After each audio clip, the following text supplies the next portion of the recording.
Ji students, today we will discuss about the balance sheet. Balance sheet आपकी financial statement का part है। First one is income statement, then you will prepare the balance sheet. Balance sheet को आप financial position भी कहते हैं, ठीक है। आप बेसिकली कंपनी की जो फाइनेंशियल पोजीशन है उसको चेक करने के लिए आप बैलेंस शीट प्रिपेयर करते हैं। इसमें जो आपकी जो कैटेगरीज होती हैं बैलेंस शीट में, सबसे पहले आपके पास आते हैं नॉन करंट एसेट्स, जिसको आप लॉन्ग टर्म एसेट्स भी कहते हैं और आप फिक्स्ड एसेट्स भी कहते हैं। नॉन करंट एसेट्स और फिर आपके पास आ जाते हैं करंट एसेट्स, ठीक है। करंट एसेट्स को आप शॉर्ट टर्म एसेट्स भी कहते हैं।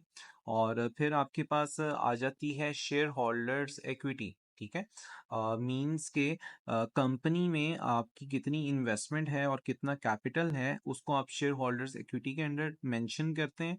फिर आपके पास नॉन करंट लाइबिलिटी और करंट लाइबिलिटी। अब क्वेश्चन ये है, what is the meaning of non current assets? Non current assets basically वो एसेट्स हैं जिनकी जो लाइफ है वो मोर देन 1 ईयर है, ठीक है। उसको हम नॉन करंट एसेट्स कहते हैं, जिसमें आपके पास कुछ एग्जांपल्स आ जाती हैं: motor vehicle, computer equipment, fixtures and fitting, building and lease hold premises, ठीक है। ये कुछ एग्जांपल्स हैं नॉन करंट एसेट्स की, जो बेसिकली मोस्टली क्वेश्चंस में इसी तरह के नॉन करंट एसेट्स मेंशन किए जाते हैं, ठीक है। अब साथ ही आपको कुछ कॉलम्स नजर आ रहे हैं। First one is cost value.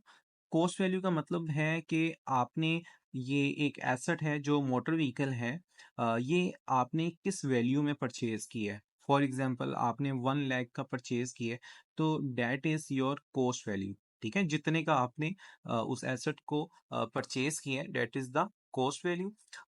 Next one is accumulated depreciation.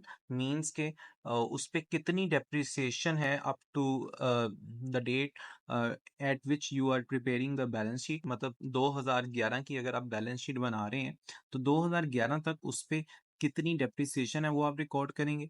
और eight the and book value means the remaining value of an asset. वो कैसे कैलकुलेट करेंगे? कॉस्ट वैल्यू माइनस डेप्रिसिएशन जब आप करते हैं तो आपके पास बुक वैल्यू आ जाता है, ठीक है। नेक्स्ट आपके पास है current assets. Current assets short term assets जिनकी जो लाइफ है वो अप टू 1 ईयर या लेस देन 1 ईयर, ठीक है, उसको कहते हैं हम करंट एसेट्स। कुछ एग्जांपल्स हैं, जैसे इन्वेंट्री एट 31 दिसंबर, मींस के क्लोजिंग इन्वेंट्री आपके करंट एसेट्स में इंक्लूडेड है। उसके बाद ट्रेड रिसीवेबल आपका करंट एसेट है। ट्रेड रिसीवेबल किसको कहते हैं?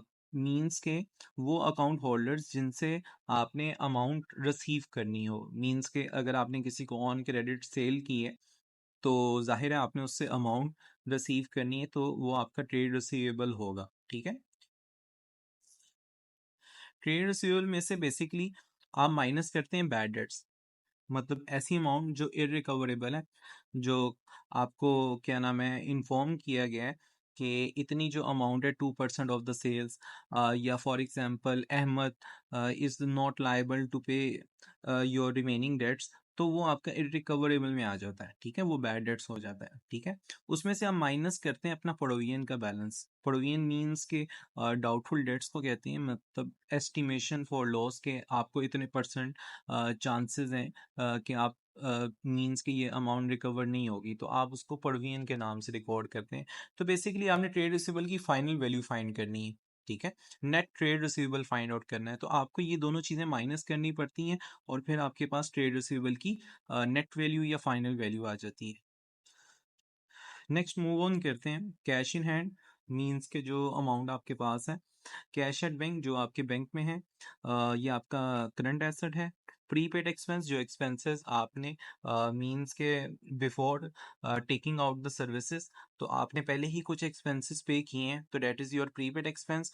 और एक्रूड इनकम का मतलब है कि आपने सर्विसेज दे दी हैं but you are not, you haven't not received your incomes, तो वो आपकी एक्रूड इनकम है, ठीक है। और ये आपका क्या है? करंट एसेट है। फिर आपके पास टोटल एसेट्स आ जाते हैं। Now the turn is shareholders equity. How can you find out the closing balance of the capital? Firstly you will write down the capital, means के what is the investment at in the business at the start. तो आपके पास 1 जैन opening investment आ जाती है। उसके बाद आप उसमें ऐड करते हो कि करंट ईयर प्रॉफिट कितना अर्न किया, और आप उसमें से ड्राइंग्स माइनस कर देते हो। ड्राइंग्स कहते हैं पर्सनल यूज के लिए जो विड्रॉल्स की जाए, ठीक है, वो माइनस हो जाती है। तो आपके पास कैपिटल का क्लोजिंग बैलेंस आ जाता है, ठीक है। मींस के आपको पता चल जाता है कि आपकी जो कंपनी है उसमें अब कितनी इन्वेस्टमेंट है at the end of the year. Non current liability means के liability debt is long term, more than 1 year, मतलब 3-4 साल के लिए बैंक से लोन लिए, debt is your non current liability. इसमें 6%, 8%, ये जितने परसेंट भी मेंशन हो आपके पास बैंक लोन आ जाता है, ठीक है। आगे है जी current liability. Current liability basically liability up to 1 year या लेस देन 1 ईयर, जैसे अकाउंट पेबल या ट्रेड पेबल, जिन लोगों से आपने पैसे लेने हैं। उसके बाद एक्रूड एक्सपेंसेस। एक्रूड एक्सपेंसेस का मतलब है कि आपने सर्विसेज ले ली लेकिन अभी तक एक्सपेंस पे नहीं किया, that is your liability, you have to pay for this. उसके बाद प्रीपेड इनकम। प्रीपेड इनकम का मतलब यही कि आपने इनकम रिसीव कर ली है, ठीक है, लेकिन आपने अभी सर्विसेज नहीं दी। Bank overdraft. Bank overdraft is your liability, negative balance of the bank, ठीक है। तो शॉर्ट टर्म लाइबिलिटी होती है बैंक ओवरड्राफ्ट, तो ये लाइबिलिटी के अंडर आता है। आपका बेसिकली एसेट्स का बैलेंस, टोटल एसेट्स, इसका बैलेंस इक्वल आना चाहिए आपकी बेसिकली टोटल लाइबिलिटी है, ठीक है, जिसमें आप शेयर होल्डर्स इक्विटी के बैलेंस को, नॉन करंट लाइबिलिटी के बैलेंस को और अपनी करंट लाइबिलिटी के बैलेंस को जब ऐड करेंगे तो आपके पास ये बैलेंस आ जाएगी, ठीक है। इस बैलेंस को इक्वल होना चाहिए टोटल एसेट्स के बैलेंस को। अगर ये टोटल एसेट्स का बैलेंस और आपकी लाइबिलिटीज का बैलेंस इक्वल है, व्हाट डज इट्स मीन कि आपका जो पीछे जितना भी क्वेश्चन सॉल्व हुआ है, दैट इज टोटली एक्यूरेट, ठीक है। Thank you very much.